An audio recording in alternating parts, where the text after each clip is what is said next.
Isn't it always better to learn from the mistakes of others? So even though I am a qualified English teacher, I have a city level certificate and I studied English at university and so on, I used to make mistakes because I'm a non-native speaker of English and native speakers corrected me. I would like to share these mistakes with you, that maybe this could help you get rid of your mistakes and maybe learn something new, or maybe you know everything and you're much better than I was when I was a student. So let's see. Look at this sentence. It's just wrong. There is a huge mistake. Can you spell the mistake? It is a preposition. I am leaving for New York on Monday. Leave for. I'm leaving for New York soon, and I don't get... So, every morning I leave for work. You're leaving for New York this morning. I don't care how. So remember, leave and for are friends, and to just shouldn't be there. This is such a common mistake. What is wrong here? So for example, when you don't remember a word, in English you say, what do you call that in English? It must be what. And again, it is just about this verb call. If you have call, you always have to say, what do you call that? What is it called in English? What do you call that? And what do you call that then? What do you call that? Bottle. We cannot say how. You can say, how do you pronounce that? But you cannot combine how and call. Never do that. So what do you call that in English? What is it called in English?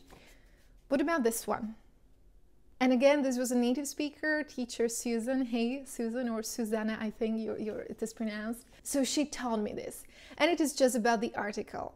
It is always in shock. I was in shock. Even though you can say it was a big shock or it was such a terrible shock, you can say that. But in this combination, again, if you just say in shock, it's always without any article. I think I was in shock. So strong. I was in shock!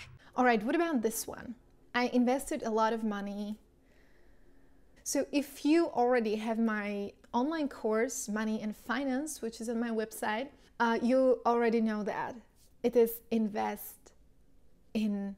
You invest money in something. And if you still don't have that course, the link is below. Feel free to check it out. Now, what about the pronunciation of this word? Sometimes students say something like leopard. So can you say it out loud? So what do you think? How do you pronounce that? It is leopard. Leopard. There's that blonde babe in a leopard print. You're a leopard. Personalized leopard printed robe. So that's it. I'm sure I made more mistakes. It's absolutely normal to make mistakes and learn from them. I just wanted to share some highlights that I found interesting, and I think these could help you speak better and beautiful English. You can also follow me on Instagram. I'm quite active there. The link is below. And maybe if you used to make some mistakes and you learned, maybe a native speaker corrected you, maybe you can let us know in the comments. We can inspire each other, learn from each other's mistakes, and be better and better every day. Take care.